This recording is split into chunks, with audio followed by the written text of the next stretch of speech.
Hi friends, welcome to Senthur kitchen. இன்றைக்கி நம்ம கிச்சனில் குழந்தைங்களுக்கு பிடிச்ச மாதிரி ஒரு ஸ்நாக்ஸ் தான் பார்க்க போகிறோம். ஸ்டவ்வை மீடியம் ஃப்ளேமில் வச்சுக்கோங்க. 1 ஸ்பூன் எண்ணெய் சேர்த்துருக்கோம். மீடியம் சைஸ் வெங்காயத்தை சின்னதாக கட் பண்ணி சேர்த்துக்கலாம். வெங்காயம் ரொம்பவும் வதங்கணும்னு அவசியம் இல்லை, லேசாக வதங்கினா போதும். இந்த ஸ்நாக்ஸ் ரெசிபியை பார்த்திங்கன்னா குயிக்காக ஒரு 10 நிமிஷத்தில் நம்ம பண்ணிடலாம். அதே வேளையில் ரொம்ப டேஸ்டியாக குழந்தைங்களுக்கு பிடிச்ச மாதிரி நம்ம ரெடி பண்ணிடலாம். வெங்காயம் வதங்கினதும் இஞ்சி பூண்டு பேஸ்ட்டு சேர்த்துக்கலாம். வெங்காயம் இந்த மாதிரி வதங்கினதும் இஞ்சி பூண்டு பேஸ்ட்டு சேர்த்துக்கோங்க. நான் இன்றைக்கி 1/2 டீஸ்பூன் சேர்த்துருக்கேன். நீங்கள் எடுத்துக்கிற இன்க்ரீடியன்ட்ஸ்க்கு ஏற்ற மாதிரி நீங்கள் சேர்த்துக்குங்க. இஞ்சி பூண்டு வாசனை போகும் வரையும் 1 நிமிஷம் வதக்கி விட்டுருங்க. இப்போ நம்ம மசாலா சேர்த்துக்கலாம். 1 டீஸ்பூன் வத்தல் பொடி, 1/2 டீஸ்பூன் தனியா பொடி, 1/4 டீஸ்பூன் சோம்பு பொடி சேர்த்துக்குங்க. கூடவே 1/4 டீஸ்பூன் ஜீரகப்பொடி சேர்த்துக்குங்க. கூடவே நம்ம கொஞ்சம் மஞ்சள் பொடியும் சேர்த்துக்கலாம். சேர்த்து நல்லா மிக்ஸ் பண்ணி விட்டுக்குங்க. மசாலா வாசனை போகும் வரையும் ஒரு 2 நிமிஷம் இந்த மாதிரி மிக்ஸ் பண்ணி விட்டுக்கலாம். இந்த ரெசிபிக்கு இன்றைக்கி நான் ஒரு மீடியம் சைஸ் உருளைக்கிழங்கு, 50 கிராம் பன்னீர் எடுத்திருக்கேன். அந்த அளவுக்கு ஏற்ற மாதிரி தான் நான் மசாலா சேர்த்துருக்கேன். நீங்கள் எடுத்துக்கிற அளவுக்கு ஏற்ற மாதிரி நீங்கள் மசாலாவை கூட்டவோ குறைக்கவோ செஞ்சுக்குங்க. மசாலாவை 2 நிமிஷம் நல்லா வதக்கினதுக்கப்புறம் நம்ம லாஸ்ட்டாக கரம் மசாலா பொடி சேர்த்துக்கலாம். லாஸ்ட்டாக சேர்க்கும்போது அதோடய ஃப்ளேவர் ரொம்பவே சூப்பராக இருக்கும். இது எல்லாத்தையும் சேர்த்து 1 நிமிஷம் நல்லா மிக்ஸ் பண்ணி விட்டுக்குங்க. 50 கிராம் பன்னீரை இந்த மாதிரி கேரட் துருவுற மாதிரி துருவி வச்சுருக்கேன். இப்போ நம்ம மசாலாவை கூட இதையும் சேர்த்துக்கலாம். பன்னீரும் மசாலாவும் நல்லா மிக்ஸ் ஆகிற மாதிரி மிக்ஸ் பண்ணி விட்டுக்கோங்க. இது வீட்லேயே ரெடி பண்ண பன்னீர்.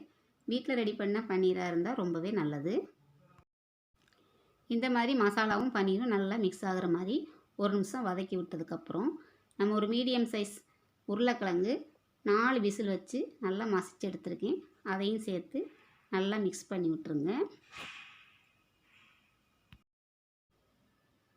பன்னீர் மசாலாவோட உருளைக்கிழங்கு நல்லா மிக்ஸ் ஆகிற மாதிரி ஒரு 2 நிமிஷம் சிம்மில் வச்சுட்டு நல்லா மிக்ஸ் பண்ணி விட்டுறலாம்.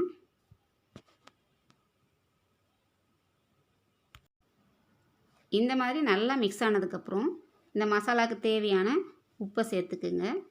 அதையும் 1 நிமிஷம் மிக்ஸ் பண்ணி விட்டுறலாம். பொடியாக நறுக்கின மல்லி இலையும் சேர்த்துக்குங்க. சேர்த்து 1 நிமிஷம் நல்லா மிக்ஸ் பண்ணி நம்ம ஸ்டவ் ஆஃப் பண்ணி இந்த மசாலாவை ஆற வச்சுக்கலாம். ஒரு முட்டை எடுத்துக்குங்க.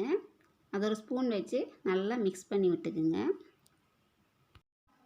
ஒரு 1/2 ஸ்பூன் மிளகு பொடி சேர்த்துக்குங்க. கூடவே தேவையான அளவு உப்பு சேர்த்துக்குங்க. வத்தல் பொடி வேணால் கூட நீங்கள் இது கூட சேர்த்து மிக்ஸ் பண்ணிக்கலாம். நல்லா மிக்ஸ் பண்ணி விட்டுருங்க. முட்டையை இந்த மாதிரி நல்லா மிக்ஸ் பண்ணிக்கோங்க. முட்டை நல்லா மிக்ஸ் பண்ணி வச்சுருக்கோம். கார்ன்ஃப்ளவர் மாவு எடுத்துருக்கோம். ஏற்கனவே நம்ம மசாலா ரெடி பண்ணி அதை நல்லா ஆற வச்சுருக்கோம். இந்த மாதிரி நல்லா ஆறி வந்திருக்கணும். கையில் கொஞ்சம் எடுத்து இந்த மாதிரி உருட்டி விட்டுருங்க. உள்ளங்கையில் வச்சு இந்த மாதிரி ப்ரெஸ் பண்ணி விட்டுருங்க. உங்களுக்கு விருப்பப்பட்ட ஷேப்பில் நீங்கள் செஞ்சுக்கலாம். ரவுண்டாக கூட நீங்கள் பண்ணிக்கலாம். இதை நம்ம இப்போது கார்ன்ஃப்ளவர் மாவில் சேர்த்து இந்த மாதிரி பண்ணி எடுத்துக்குங்க. கார்ன்ஃப்ளவர் மாவில் போட்டதுக்கப்புறம் நம்ம மிக்ஸ் பண்ணி வச்சுக்கிற எக்கில் இதை சேர்த்துக்குங்க. இந்த மாதிரி எக்கில் போட்டு எடுத்து நம்ம ஃப்ரை பண்ணிக்கலாம். உங்களுக்கு பிடிச்ச ஷேப்பில் நீங்கள் ரெடி பண்ணி ஃப்ரை பண்ணி எடுத்துக்கோங்க. நம்ம எல்லாத்தையும் ரெடி பண்ணி ஃப்ரை பண்ணிக்கலாம். ஸ்டவ்வை மீடியம் ஃப்ளேமில் வச்சுக்கலாம். ஸ்பூன் வச்சு இந்த மாதிரி ஒன்று ஒன்றா போட்டு பொறுமையாக ஃப்ரை பண்ணி எடுத்துக்குங்க. குயிக்காக ஃப்ரை ஆகி வந்துடும். இப்போ நம்ம அடுத்த சைடு திருப்பி போட்டுக்கலாம். இந்த ரெசிபியை பார்த்தீங்கன்னா ரொம்ப குயிக்காக நம்ம பண்ணிடலாம். குழந்தைங்களுக்கு பிடிச்ச மாதிரி ஒரு குயிக்காக பண்ணக்கூடிய ரெசிபி தான் இது.